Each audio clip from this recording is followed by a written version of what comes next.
Montanismo, um movimento carismático polêmico na história cristã, surgido em seus primeiros anos de existência. Olá, amigo e amiga, irmão e irmã. Vamos juntos nesta jornada sobre a história da Igreja. Hoje vamos mergulhar em um dos movimentos mais intrigantes e controversos do cristianismo primitivo, desafiando a Igreja e deixando um legado que ressoa até os dias de hoje. Vamos explorar sua origem, crenças, líderes, conflitos e impacto de uma forma clara e completa.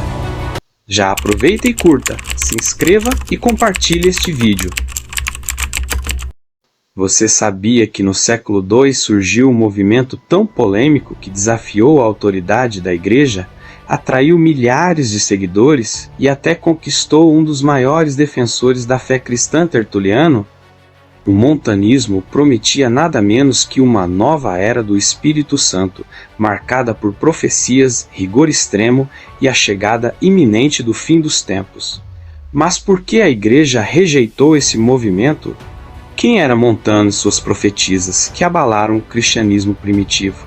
E o que levou Tertuliano, o advogado de Deus, a se unir a eles? Fique comigo, porque essa história vai te surpreender e revelar lições que ecoam até hoje. 1. Origem e fundador. O montanismo nasceu na Frígia, região da Ásia Menor, por volta do ano 155 d.C. Seu fundador foi Montano, um sacerdote pagão convertido ao cristianismo. Após algum tempo, Montano começou a profetizar, afirmando que o Espírito Santo o havia possuído. Duas mulheres, Priscila e Maximila, se juntaram a ele, também proclamando mensagens divinas. Na época, a profecia ainda era aceita na Igreja, desde que estivesse alinhada à doutrina cristã. O problema surgiu quando Montano declarou que uma nova era havia começado com seu grupo, estabelecendo uma linha contínua de revelações do Espírito Santo. 2. Crenças e práticas. Os montanistas não apenas defendiam manifestações espirituais, mas também um rigorismo moral que os distinguia. Entre suas crenças e práticas destacavam-se por: primeiro, nova era do Espírito. Assim como Jesus inaugurou uma nova era, eles afirmavam que agora o Espírito Santo estava trazendo a fase final da história. Segundo, ascetismo extremo, jejuns prolongados, proibição do casamento e rigor moral. Terceiro, escatologia radical. Eles acreditavam que o fim dos tempos era iminente e que a cidade de Pepusa, na Frígia, seria a Nova Jerusalém. Quarto, distinção de pecados. Separavam pecados mortais de veniais, negando perdão para os graves cometidos após o batismo. Essas ideias desafiavam a Igreja, que considerava o advento de Cristo e a descida do Espírito no Pentecostes como marco do início dos últimos dias. 3. Líderes e estrutura. O movimento era liderado por Montano, Priscila e Maximila, que desempenhavam papéis de destaque. A proeminência de mulheres no movimento também gerava controvérsia. A base do montanismo era a cidade de Pepusa, onde eles estabeleceram um centro de atividades. Com o tempo, o grupo criou uma estrutura própria de sacerdotes e bispos, rivalizando com a liderança da Igreja. 4. Conflito com a Igreja. O principal ponto de conflito foi a pretensão de inaugurar uma nova era do Espírito. Para a Igreja, essa afirmação diminuía a centralidade de Cristo e os eventos do Novo Testamento, como a ressurreição e o Pentecostes. Além disso, os montanistas rejeitavam a autoridade dos bispos e do conceito de sucessão apostólica, pois considerava que a Igreja e os líderes estavam muito frouxos moralmente.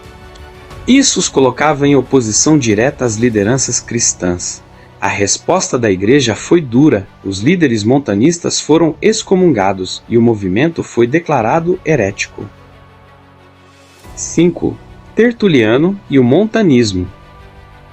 Um dos episódios mais intrigantes da história da Igreja foi a adesão de Tertuliano ao montanismo por volta do ano 207 d.C. Tertuliano Advogado por formação, era conhecido como um defensor ferrenho da fé cristã e crítico das heresias, o que torna sua decisão de se unir ao movimento um mistério. Por que Tertuliano se tornou montanista? A resposta pode estar no caráter de Tertuliano e na afinidade de suas ideias com o rigorismo montanista. Ele era um homem de mente legalista, que buscava a ordem perfeita. A Igreja, com suas imperfeições humanas, parecia insuficiente para ele. O montanismo oferecia a esperança de uma nova era do espírito, onde essas falhas seriam superadas.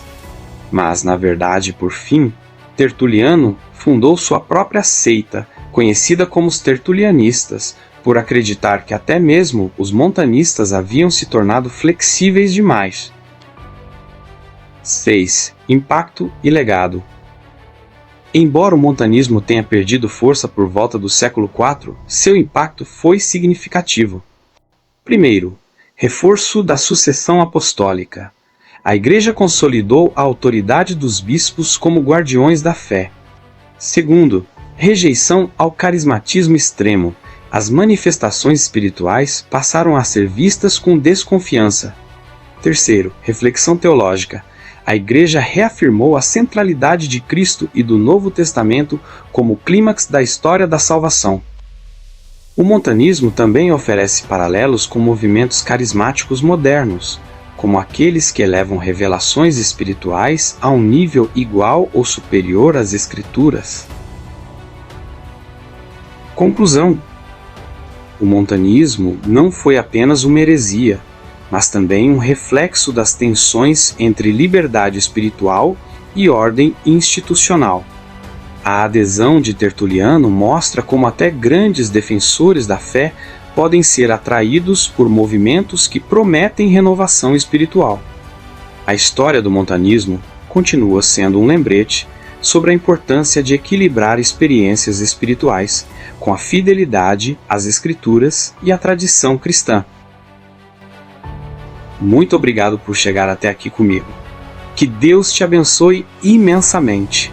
Não se esqueça, se você gostou deste conteúdo, inscreva-se no canal, ative o sininho, curta e compartilhe para que mais pessoas conheçam essas histórias fascinantes da Igreja. Até uma próxima oportunidade, se assim o Senhor nos permitir.